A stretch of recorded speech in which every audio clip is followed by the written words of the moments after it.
Assalamualaikum dan salam sejahtera kepada Dr. Kartiaini, syarah kepada khusus untuk pendidikan lestari alam sekitar iaitu LASS 3013. Okay, bila kami akan teruskan kepada pembentangan bagi kumpulan kami yang diberikan tajuk iaitu hakisan tanah dan banjir kilat. Okay, untuk ahli kumpulan saya adalah saya, Muhammad Faizuddin bin Mustafa, yang kedua Muhammad Haziq Izzuddin dan yang ketiga adalah Abdullah Mu'azzam bin Harun. Bila kami teruskan kepada pembentangan pertama.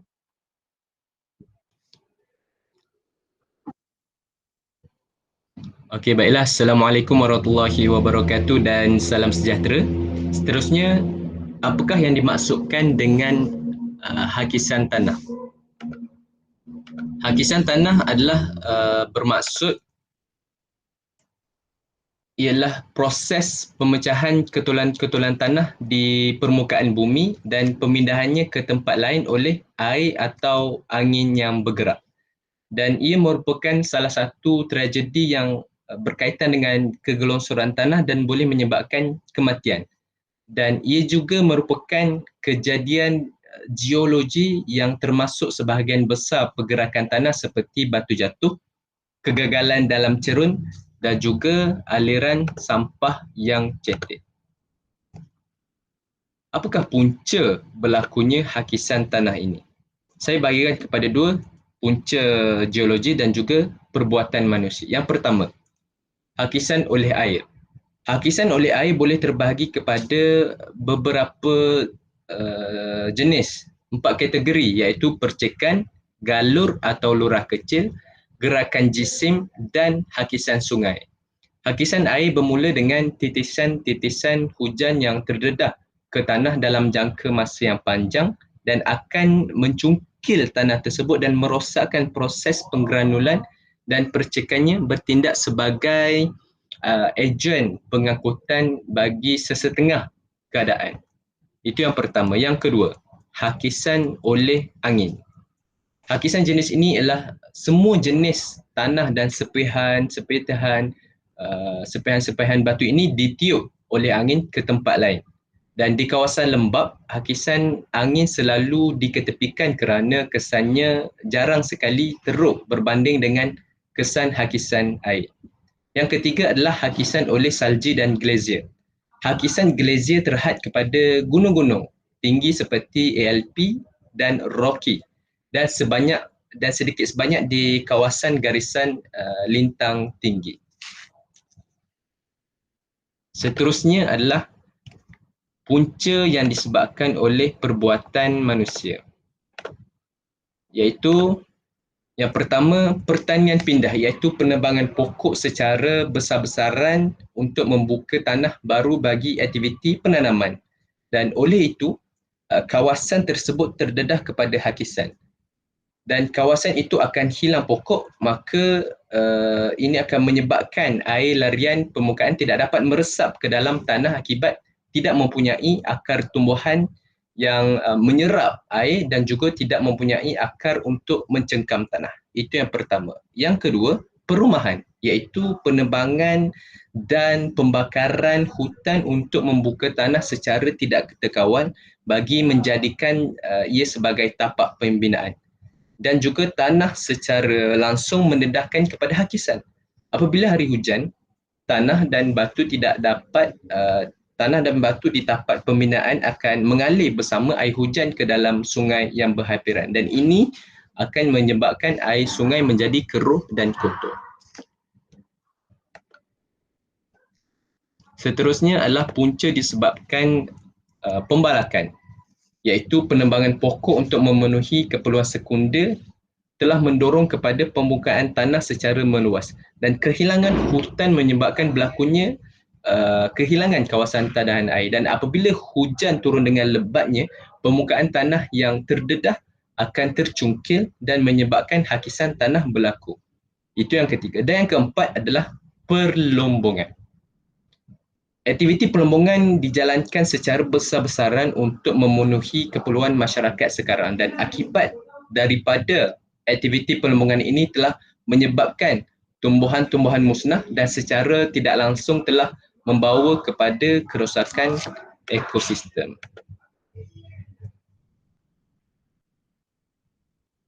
Baiklah.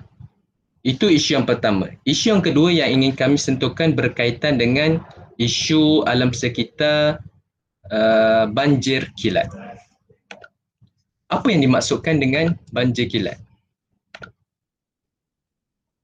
Banjir kilat ialah banjir yang disebabkan oleh intensiti hujan yang tinggi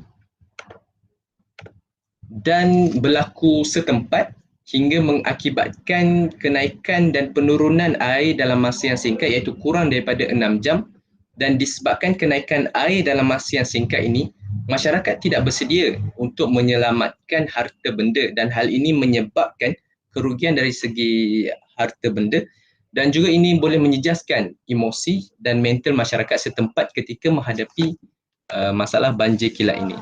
Dan apabila kita menyebutkan tentang banjir kilat ini, saya suka imbas satu daripada kejadian banjir terburuk yang pernah berlaku di negara ini ialah banjir 100 tahun yang berlaku pada tahun 2021 pada bulan Disember hingga mengakibatkan sebanyak 50 orang terkorban. Dan kejadian ini telah melibatkan sebanyak 4 buah negeri, Selangor, Pahang, Negeri Sembilan dan Melaka, dan melibatkan sebanyak 61,000 mangsa dan kerugian dianggarkan sebanyak 6.5 bilion. Dan juga tahun 2023 juga tidak terkecuali dengan beberapa kejadian banjir kilat, terutamanya yang melanda bandar besar seperti Kuala Lumpur. Zoo negara melaporkan kerugian sebanyak 300,000 ekoran banjir kilat, kerugian yang berlaku disebabkan banjir pada tahun 2023. Seterusnya, apakah punca berlakunya banjir kilat ini? Punca yang pertama, disebabkan hujan luar biasa dalam beberapa jam. Melalui pembacaan daripada Astro Awani yang ditulis pada tahun 2022 Mac, Menteri Alam Sekitar pada ketika itu Tuan Datuk Seri Tuan Ibrahim Tuan Man ada berkata bacaan kadar taburan hujan yang tinggi telah direkodkan di stesen Taman Smart Kuala Lumpur dengan bacaan 106.5 mm, manakala bacaan lebih tinggi direkodkan di stesen air panas dengan bacaan 155 mm dalam tempoh hanya 2 jam. Dan tambahan daripada beliau, kejadian ini berpunca daripada hujan lebat luar biasa dalam tempoh 2 jam dan menyebabkan sistem peparitan sedia ada tidak dapat menampung kapasiti aliran air yang tinggi. Itu punca yang pertama. Hujan luar biasa dalam tempoh beberapa jam. Punca yang kedua adalah disebabkan pembangunan yang terlalu pesat di bandar besar. Penembusan air ke dalam tanah berkurangan akibat pemberisahan tanah yang meluas dan penyingkiran pokok yang tidak terkawal, dan air larian mengalir terus ke sungai, dan oleh kerana sungai yang lebih cetek mempunyai kapasiti yang lebih kecil, dan ini akan menyebabkan ia tidak akan dapat menerima air tambahan untuk mengendalikan wilayah yang baru yang membangun. Dan kalau kita lihat kini, pembinaan kini sedang dijalankan pada laluan air sungai juga menjadi punca menghalang air untuk terus ke sungai, dan yang mengakibat kemudiannya menyebabkan air bertakung di sesuatu kawasan. Itu yang punca yang kedua. Punca yang ketiga, berlakunya banjir kilat ini adalah disebabkan penyelenggaraan sistem perparitan yang tidak sempurna. Melalui akhbar berita harian ada menyatakan bahawa sistem perparitan dan saliran yang tidak sempurna dikesan sebagai faktor utama banjir kilat ini melanda ibu negara. Selain daripada itu, perangkap kelodak di tapak projek pembinaan yang tidak diselenggara turut menjadi punca menyebabkan sampah daripada kerja-kerja pembinaan tersebut terkumpul dalam longkang berkenaan, dan kebanyakan sampah penduduk yang menjadi mangsa banjir tersebut ada menyatakan bahawa parit dan longkang di hadapan rumah mereka itu dipenuhi tanah lebih banyak daripada air yang sepatutnya mengalir. Dan perkara ini perlulah menjadi satu usaha yang perlu digembling oleh semua pihak. Wallahu alam, itu merupakan antara punca ataupun sebab yang berlakunya dua isu alam sekitar yang kami ingin sentuh, iaitu hakisan tanah dan juga banjir kilat. Sekian, saya teruskan kepada pembentang yang seterusnya. Terima kasih.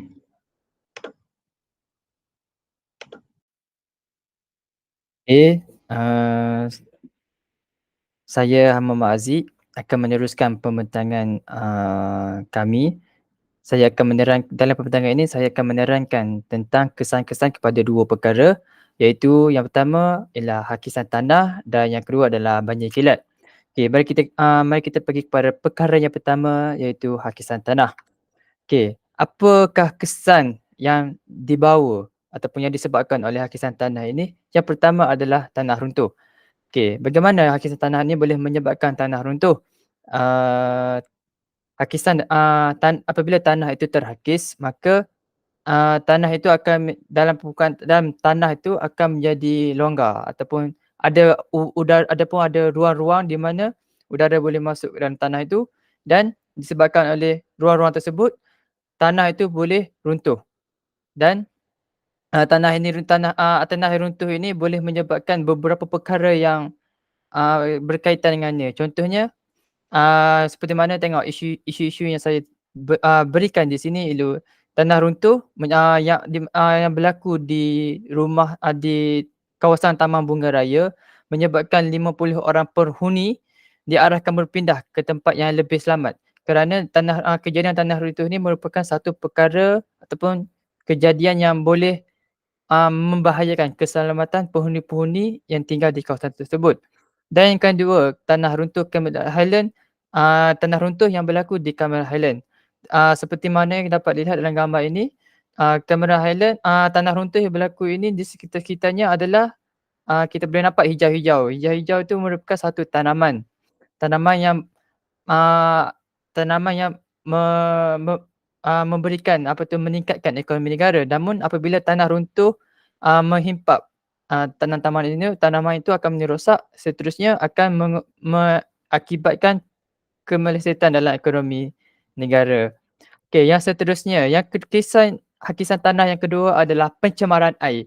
Bagaimana hakisan tanah ini boleh menyebabkan berlakunya pencemaran air adalah apabila tanah-tanah yang terhakis termasuk ke dalam air sungai, maka tanah yang terhakis itu akan larut dalam air dan seterusnya menjadikan air semakin keruh.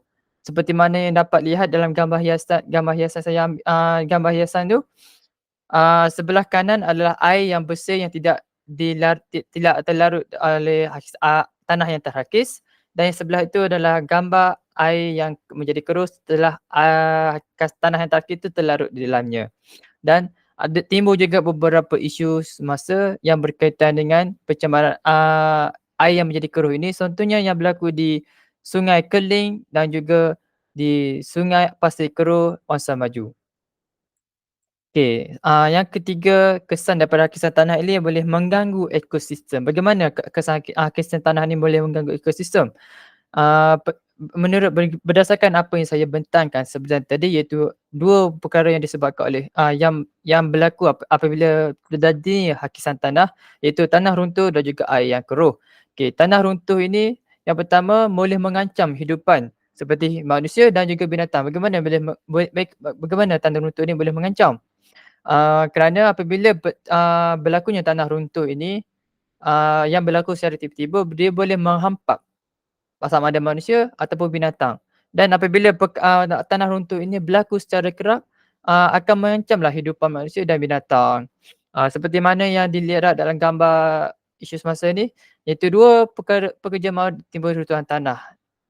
Okey, dan perkara ini ialah yang saya katakan tadi, apabila berlakunya tanah runtuh, dia boleh menyebabkan manusia dan binatang tertimbus di dalam runtuhan tersebut dan akhirnya menyebabkan mereka meninggal.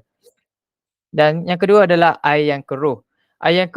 Seperti mana kita tahu, di dalam hidupan akuatik ini dia memerlukan oksigen yang yang terkandung dalam air. Namun apabila air yang keruh, air yang menjadi semakin keruh, maka kandungan oksigen dalam air itu tersebut akan berkurangan. Apabila oksigen tersebut berkurangan, maka hidupan akuatik ni akan semakin lama akan mati disebabkan oleh kekurangan oksigen dalam air tersebut. Dan beginilah hakisan tanah boleh mengganggu ekosistem seperti manusia, binatang dan juga hidupan akuatik. Okey. Dan seterusnya kita pergi kepada perkara yang kedua, iaitu banjir kilat. Apakah kesan yang dibawa oleh banjir kilat? Okey, yang pertama sekali, yang paling besarnya adalah kerugian dalam bidang pertanian. Kenapa saya kata kerugian dalam bidang pertanian? Kerana Malaysia ini paling besar yang memberi ekonomi kepada negara adalah dalam bidang pertanian. Namun apabila berlakunya air banjir kilat, iaitu air yang bertakung terlalu lama di kawasan ladang itu menyebabkan tanaman itu mati. Dan apabila tanaman mati, maka menyebabkan kerugian yang besar kepada negara Malaysia. Dan seperti tengok isu semasa saya berikan, iaitu 1000 hektar sawah di 3 lokasi di Kedah ditenggelami banjir, yang mana telah menyebabkan rugi jutaan ringgit kepada ekonomi negara. Dan kesan kedua, iaitu kemusnahan harta benda penduduk. Okey, banjir kilat ni tidak hanya menyebabkan kerugian dalam bidang pertanian, namun boleh menyebabkan kerugian kepada harta benda penduduk. Kerana apabila sesebuah rumah di kawasan perumahan dibanjiri oleh banjir kilat, maka air yang bertakung dalam rumah itu boleh menyebabkan perabot dan juga kalau kat luar harta-harta benda awam, dan ini yang menyebabkan kerugian kepada sama ada kerajaan untuk membaik pulih harta-harta benda awam dan juga kepada penduduk itu sendiri, di mana harta benda mereka rosak akibat ditenggelami oleh banjir. Okey, yang seterusnya, kesan ketiga adalah kematian. Banjir pasti akan menyebabkan kematian, sama ada dia banjir ataupun banjir kilat. Okey.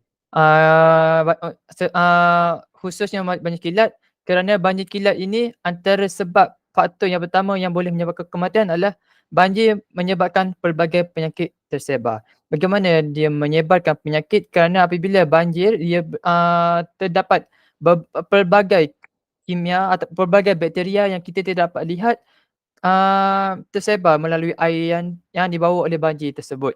Dan penyakit-penyakit ni boleh menyebabkan kematian semakin meningkat, boleh menyebabkan penyakit yang kronik dan sebagainya. Dan seperti yang kita dapat lihat sini, beberapa isu semasa yang saya bekalkan, iaitu 4 kematian akibat banjir di Johor, angka kematian terus meningkat akibat banjir kilat, dan banjir 37 kematian direkodkan di 7 buah negeri di Malaysia. Okey. Dan ini tambahan isu semasa untuk 2 perkara tersebut, iaitu hakisan tanah. Seperti yang kita nampak, di sebelah kiri gambar tersebut merupakan satu tanah runtuh yang berlaku di sebuah jalan. Dan tanah runtuh ni menyebabkan tanah itu ditutup, dan kos yang besar perlu dikeluarkan oleh pihak kerajaan untuk memperbaiki balik jalan tersebut. Dan yang sebelah kiri adalah tanah runtuh yang berlaku di sekitar kawasan perumahan, yang mana telah menyebabkan kawasan rumah dan juga beberapa buah kenderaan tertimbus di dalam runtuhan tanah tersebut.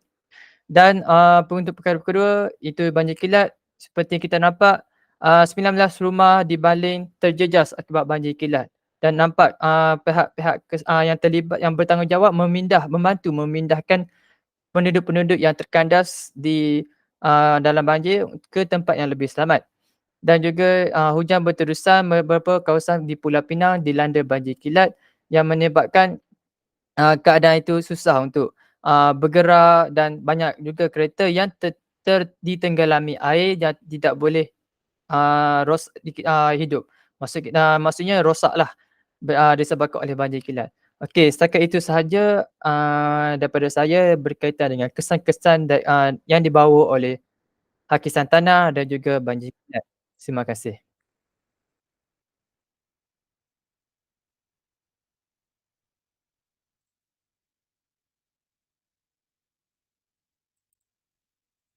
Baiklah, saya teruskan kepada yang seterusnya, iaitu komponen yang ketiga dalam pembentangan kami, iaitu usaha yang telah diambil bagi menangani masalah. Yang pertama sekali adalah masalah hakisan tanah. Kita pergi kepada antara usaha yang telah diambil khususnya oleh pihak kerajaan dalam menangani hakisan tanah di Malaysia adalah, pertama adalah mengukuhkan struktur, iaitu adalah menambun tanah. Okay, proses menambun tanah ni kita panggil sebagai proses di mana apabila satu tempat itu terdapatnya hakisan tanah, jadi kerajaan ni akan memilih kontraktor atau agensi-agensi yang sesuai untuk melaksanakan proses menambun tanah, iaitu mereka akan menambak tanah itu dengan menambah tanah yang baru bagi mengukuhkan struktur tanah, iaitu menambah lapisan tanah dapat memberikan sokongan yang lebih baik. Apabila menambun tanah ni dilaksanakan oleh pihak kerajaan dari masa ke masa, ia akan mencipta ketinggian. Maksudnya tanah ini apabila berlakunya hakisan, sesuatu tempat tu hakisan tanah ni menyebabkan struktur tanah tu akan menipis daripada satu masa, dan penipisan tanah ni akan menyebabkan struktur tanah tu akan menjadi lemah dan menyebabkan berlakunya runtuhan tanah. Jadi pihak kerajaan ni mengambil satu inisiatif untuk melaksanakan proses menambun tanah, iaitu menambak tanah dengan menambah lagi ketebalan tanah di tempat tersebut bagi mengelakkan berlakunya hakisan tanah yang akan menyebabkan berlakunya tanah runtuh. Menambun tanah dapat meningkatkan ketinggian permukaan dan ia menjauhkan kawasan tertentu daripada risiko hakisan, terutamanya di kawasan rendah yang terdedah kepada air. Yang kita boleh lihat bahawa di tempat-tempat yang terdedah kepada air seperti kawasan air terjun, kawasan pantai yang sentiasa mengalami hakisan yang teruk, proses menambun tanah ini merupakan antara salah satu kaedah yang sangat-sangat sesuai dilakukan oleh pihak kerajaan. Menambun tanah ini merupakan inisiatif yang dilakukan oleh pihak kerajaan, merupakan inisiatif sementara bagi melakukan proses atau bagi melakukan inisiatif yang lebih baik. Kenapa? Kerana menambun tanah ni dia perlu dilakukan dalam jangka masa yang lebih panjang.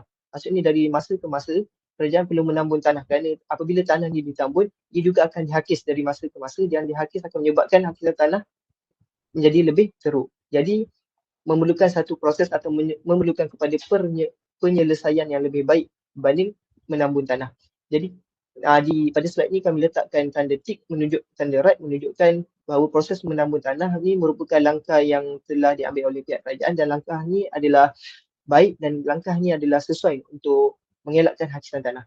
Di sini terdapatnya artikel yang kami jelaskan bahawa isu hakisan tanah, langkah sementara pejabat daerah bagi mengelakkan hakisan, seperti yang saya katakan tadi, bahawa menambun tanah ni merupakan satu proses atau satu langkah yang sementara saja, bukan langkah yang kita sifatkan sebagai langkah berpanjangan, tapi langkah sementara sebelum kerajaan menyediakan satu plan atau satu plan atau satu rancangan yang merupakan rancangan yang berskala besar atau rancangan yang berpanjangan bagi mengelakkan hakisan di sesuatu tempat.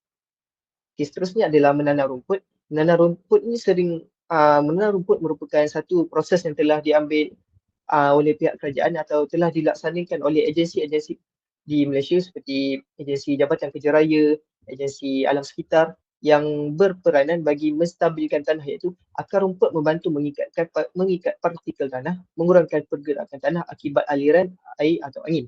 Ia dapat mengurangkan aliran permukaan. Rumput dapat memperlambatkan aliran air, membolehkan air diserap ke dalam tanah dan mengurangkan hakisan.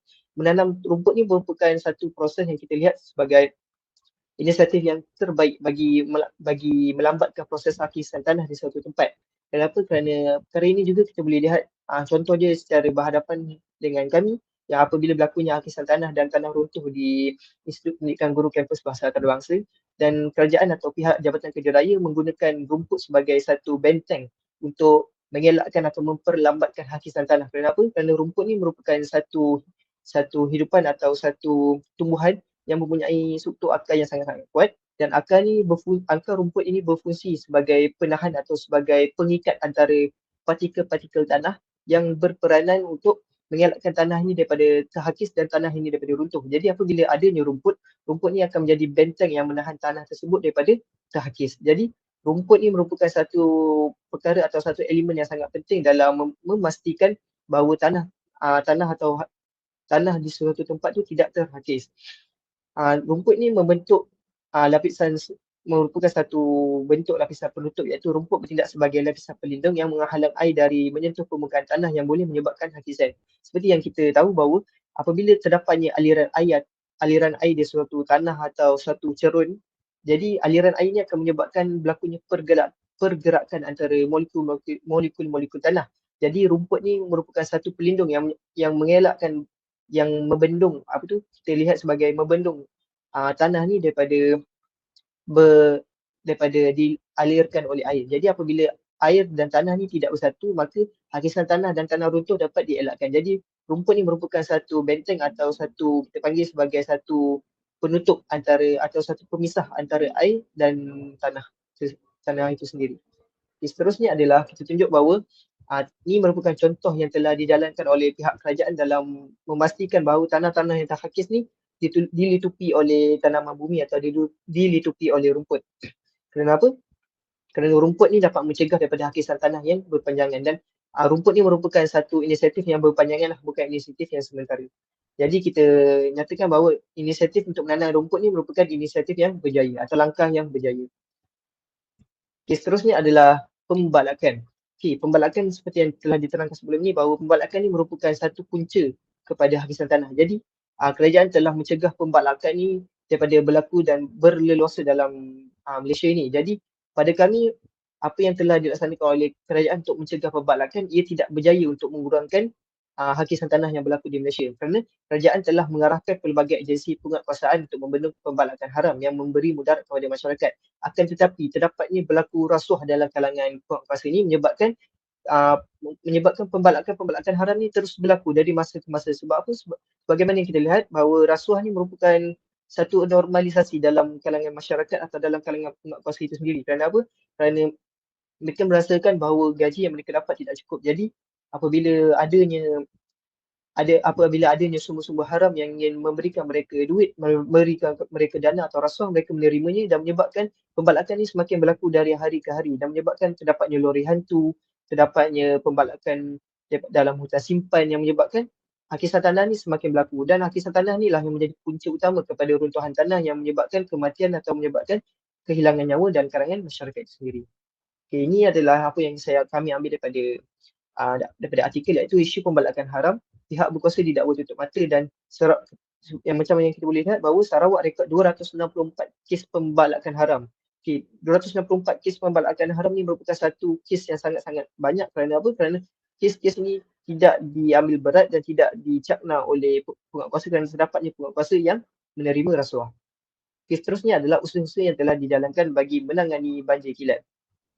Dalam menangani banjir kilat, terdapatnya satu antara langkah yang kita sering dengar dalam kalangan masyarakat adalah pembinaan terowong semat. Pembinaan terowong semat ni telah dilaksanakan oleh kerajaan sejak zaman dahulu lagi, sejak beberapa tahun yang lepas.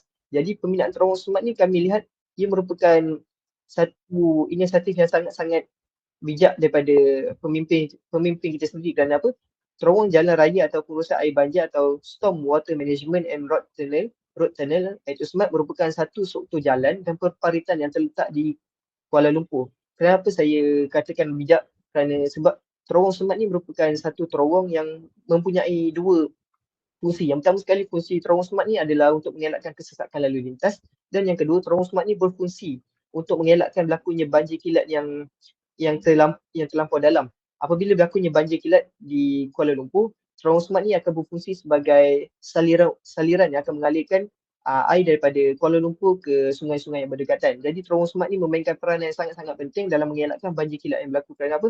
Kerana Kuala Lumpur ni mempunyai masalah saliran yang sangat-sangat teruk. Jadi terowong SMART ni merupakan satu inisiatif bagi mengelakkan berlakunya banjir kilat. Jadi terowong SMART ni akan mengalirkan air daripada pusat bandaraya ke sungai-sungai berdekatan. Objektif utama terowong ini adalah untuk menyelesaikan masalah banjir kilat di Kuala Lumpur serta mengurangkan kesesakan seperti yang saya katakan tadi. Yang kita tengok bahawa benda kali ini berlaku baru-baru ini, iaitu 5 juta meter padu air berjaya diluncurkan. Ini adalah fungsi utama, iaitu terowong SMART. Kita boleh lihat macam mana terowong SMART daripada jalan raya bertukar kepada saliran. Yang kanan ni adalah jalan raya dan kiri tu adalah saliran. Jadi apabila adanya saliran dalam terowong SMART ni, apabila terowong sungai ini ditukar menjadi saliran, ia akan dapat mengubah laluan air yang terperangkap di bandaraya yang menyebabkan banjir yang sangat-sangat dalam. Dia mengubah laluan air tersebut daripada pusat bandaraya ke sungai-sungai yang berdekatan dan menyebabkan kurangnya banjir kilap berlaku di pusat bandaraya. Terowong Smart, sebagaimana statistik yang ditunjukkan bahawa Terowong Smart berjaya untuk mengelak 296 banjir yang berlaku di pusat bandaraya. Seterusnya adalah kerjasama antara agensi. Sungai Kelang mengalir melalui 5 kawasan pentadbiran, iaitu diuruskan 5 PBT berlainan di Selangor yang tidak termasuk 40 km jajaran Sungai Kelang dalam kawasan DBKL. Laluan sungai merotasi PBT berbeza biasanya menimbulkan kesulitan dalam penyelarasan pengurusan sungai. Ini disebabkan pihak tertentu mempunyai sasaran, teknik pengurusan dan kos pengurusan yang berbeza. Jadi apabila Sungai Kelang ini merupakan antara sungai yang terpanjang di Semenanjung, jadi terdapatnya ada beberapa agensi-agensi yang menguruskan saliran dan menguruskan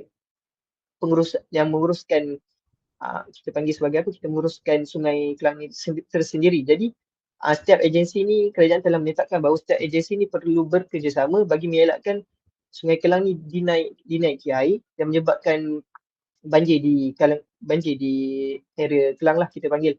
Jadi sebenarnya Sungai Kelang ni merupakan satu sungai yang sangat dalam. Jadi apabila berlakunya hujan secara berterusan, Sungai Kelang ni paras air Sungai Kelang ni akan meningkat dari masa ke masa. Jadi peningkatan paras air yang pergi kepada tahap aras maksimum atau aras kita panggil aras kecemasan, ia akan menyebabkan banjir kilap berlaku di kawasan setempat lah, kawasan sekeliling Sungai Kelang. Jadi apabila agensi-agensi ini bekerjasama, ia menyebabkan Sungai Kelang ini dapat diuruskan dengan baik. Akan tetapi walaupun kerjasama yang dijalankan oleh antara PBT ini, kita lihat bahawa kerjasama ini tidak membuahkan hasil dalam memastikan bahawa Sungai Kelang ini tidak menjadi punca kepada banjir kilap. Kerana apa?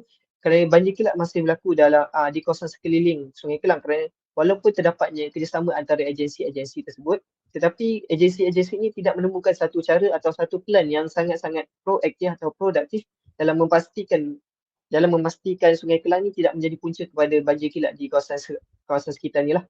Kita tengok terdapatnya 5 agensi utama, iaitu Majlis Perbandaran Ampang Jaya, NDPJ, DBKL, MBSJ dan Perpaduan Sendiri dan kita panggil sebagai Bandaraya Kelang. Jadi kita lihat Majlis Perbandaran ini ada 5. Mereka telah melaksanakan kerjasama yang kita lihat, tapi akan tetapi kerjasama yang mereka laksanakan ini tidak membuahkan hasil yang menyebabkan berlakunya masalah banjir kilap ini tidak dapat diatasi dengan baik. Sebenarnya kita tunjuk bahawa kerjasama antara agensi elak banjir kilap berulang. Walaupun terdapatnya kerjasama, tapi banjir kilap masih berlaku. Contohnya kita lihat bahawa Shah Alam masih banjir, air Sungai Kelang melepasi paras bahaya. Paras bahaya yang kita lihat ni merupakan satu paras yang sangat-sangat tinggi yang menyebabkan kawasan sekitar ni akan ditenggelami air dan menyebabkan kerugian yang sangat-sangat dahsyat kepada masyarakat. Seterusnya adalah pembinaan longkang. Pembinaan longkang ni berfungsi sebagai sistem saliran yang sangat penting bagi memastikan air dapat mengalir dengan lancar ke kawasan tadahan atau sungai berdekatan. Pembinaan longkang ni telah dilaksanakan di sekitar atau seluruh Malaysia bagi memastikan longkang-longkang dibina di kawasan-kawasan yang mempunyai aras yang merupakan kawasan-kawasan yang selalu ditimpa bencana banjir kilap. Jadi pembinaan longkang ni sangat penting dan bagi memastikan air-air atau takungan-takungan air yang berada di kawasan bandaraya, di kawasan luar bandar akan dialirkan daripada kawasan tersebut, dialirkan kepada sungai-sungai berdekatan. Jadi apabila adanya longkang, air akan dapat dialirkan secara berkala ke sungai berdekatan. Jadi jika tidak terdapatnya longkang, air ini akan terperangkap di suatu tempat dan menyebabkan banjir kilap tu akan meningkat dan membahayakan masyarakat. Kita tunjuk bahawa terdapatnya artikel longkang baru atasi banjir kilap di Kampung Telaga dan longkang baru di Cangkat Medan meminimalkan risiko banjir kilap, yang menunjukkan bahawa bukti bahawa pembinaan longkang ataupun besaran longkang ni merupakan satu inisiatif yang sangat-sangat penting atau sangat-sangat berkesan bagi memastikan banjir kilap ni tidak berlaku lagi. Sebagai rumusan, hakisan tanah dan banjir kilap bukanlah fenomena baru di Malaysia. Kenapa? Kerana kita lihat bahawa hakisan tanah ni telah berlaku sejak zaman 19 sebelum merdeka lagi. Jadi ia bukanlah isu baru. Jadi kerajaan ni ia memerlukan kerajaan untuk mengambil inisiatif atau melaksanakan pelan pemulihan kepada banjir kilap dan hakisan tanah yang lebih baik. Kenapa? Kerana hakisan tanah dan banjir kilap ni menyebabkan kerugian harta dan menyebabkan kehilangan nyawa dalam kalangan rakyat Malaysia sendiri. Jadi adalah penting kepada pihak kerajaan untuk mengambil untuk mengambil inisiatif atau mengambil nasihat daripada negara-negara lain dalam melaksanakan satu plan yang lebih efektif dalam menangani hakisan tanah dan banjir kilat yang berlaku di Malaysia. Baiklah, itu saja daripada kumpulan kami. Sekian, wabillahi taufiq wa hidayah. Assalamualaikum warahmatullahi wabarakatuh. Dan salam sejahtera.